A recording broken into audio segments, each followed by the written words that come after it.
This film was inspired based on the story of two brothers who have a very trying time coming together. So how long are you staying for? Not long.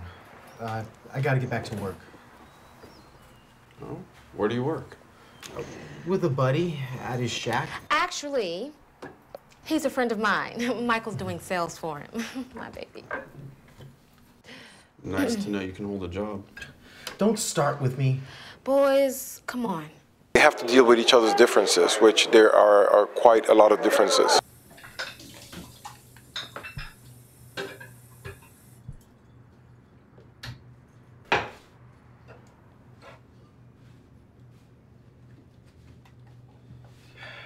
You know what? Chanel has something she needs to tell you. What? Go ahead. I'm sorry about last night. Okay, it was wrong for me to do what I did. You're right. Hey, she's trying here, all right? Look, it's okay. Jorge Améer films are very different in the sense that there's always something very off about them, very off-putting, that I like to make in my stories. You know, my stories, like for the beginning of Dark Side of Love, they start with a very shocking moment.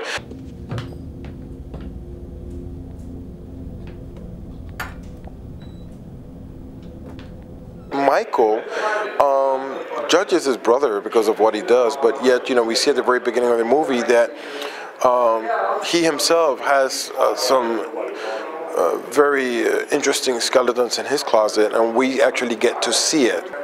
Julia never get to experience what we as an audience get to see in this film. We, as an audience, are looking at this character judge another one, and this other character who's being judged, we see him, but he doesn't really know what's going on in this other character who's judging him, yet we know. So that's a very interesting perspective that I thought would be something quite stirring to bring to this story.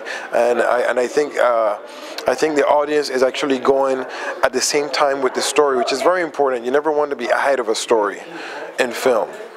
You always want to try to figure out what's going to happen next. I always try to make sure that that the audience is not too ahead of time. So that film is actually a very good example of how the audience goes with the journey of the movie until the end. Not too far ahead, not too far behind.